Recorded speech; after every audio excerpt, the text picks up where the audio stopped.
नमस्कार। आज बात करेंगे एक ऐसे सनसनीखेज केस की जिसने ना सिर्फ दिल्ली बल्कि राजस्थान तक को हिलाकर रख दिया था। ये कहानी है अमर कॉलोनी मर्डर केस की। एक ऐसा मामला जो एक अपराध से शुरू हुआ और फिर एक और बड़े अपराध पे जाके रुका। तो आखिर कैसे सिर्फ एक सुराग से दो दो राज्यों में फैले इतने बड़े क्राइम का पर्दाफाश हो गया? एक मामूली सी हत्या की जांच ने कैसे एक शातिर अपराधी के दोहरे चेहरे को सबके सामने ला दिया? चलिए इस पूरे मामले को जरा और गहराई से समझते हैं और देखते हैं कि पुलिस ने आखिर इन सारी कड़ियों को एक साथ जोड़ा कैसे। तो इस कहानी की शुरुआत होती है दिल्ली के साउथ ईस्ट इलाके अमर कॉलोनी से। एक सुबह जो देखने में तो बिल्कुल किसी आम दिन जैसी ही थी, लेकिन किसी को क्या पता था कि उस दिन का अंत एक बेहद खौफनाक वारदात के साथ होने वाला था। जी हां, एक सीनियर आईआरएस ऑफिसर की 22 साल की बेटी की उन्हीं के घर में हत्या कर दी गई थी। सोचिए, जब परिवार वाले घर लौटे होंगे तो उन्होंने क्या देखा होगा। ये खबर आग की तरह फैली और दिल्ली पुलिस के लिए ये एक बहुत बड़ी चुनौती बन गई। जब पुलिस क्राइम सीन पर पहुंची तो मंजर देखकर सब हैरान थे। पीड़िता उस वक्त घर पर अकेली थी। उनके माता पिता जिम गए हुए थे। पूरा कमरा मतलब तहस नहस था। साफ दिख रहा था कि एक भयानक हाथापाई हुई है और मौत की वजह मोबाइल चार्जिंग केबल से गला घोटना। साथ में लूटपाट भी हुई थी। तो अब पुलिस के सामने सबसे बड़ा सवाल था कि आखिर वो कातिल है कौन? एक ऐसा साया जो इस वारदात को अंजाम देकर हवा में गायब हो गया था। उसे ढूंढने के लिए एक बहुत बड़ी और गहन तलाशी शुरू की गई। ये केस कितना सीरियस था, इसका अंदाजा आप इसी बात से लगा सकते हैं कि दिल्ली पुलिस ने एक दो नहीं बल्कि पूरी 15 स्पेशल टीम बना दी। हर टीम को एक अलग एंगल दिया गया ताकि कोई भी सुराग, छोटी से छोटी कड़ी भी छूट ना जाए और कातिल को जल्द से जल्द पकड़ा जा सके। और जब इंसान की नज़रें थक जाती हैं तो अक्सर टेक्नोलॉजी काम आती है। पुलिस को पहला और सबसे बड़ा ब्रेक थ्रू मिला एक ऐसे सोर्स से जो सब कुछ चुपचाप देख रहा था, सीसीटीवी। तो फुटेज में आखिर दिखा क्या?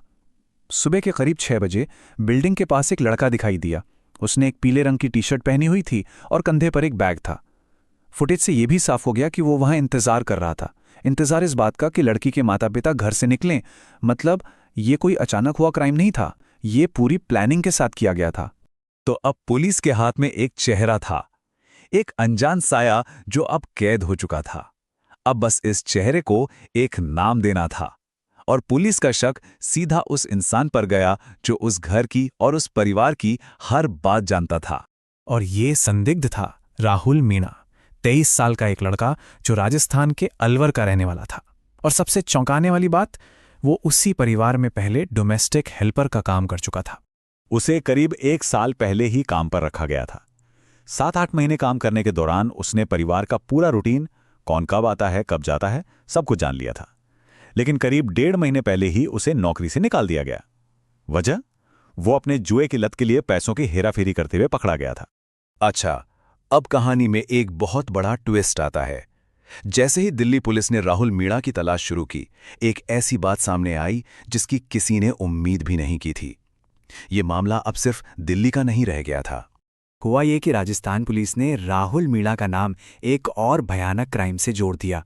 एक ऐसा क्राइम जो उसने दिल्ली मर्डर से कुछ ही घंटे पहले किया था।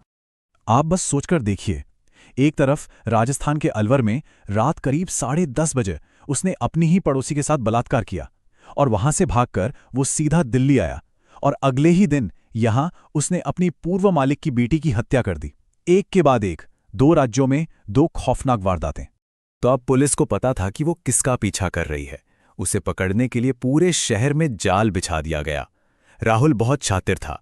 वो लगातार अपनी लोकेशन बदल रहा था, लेकिन भागते भागते वो एक बहुत बड़ी गलती कर बैठा।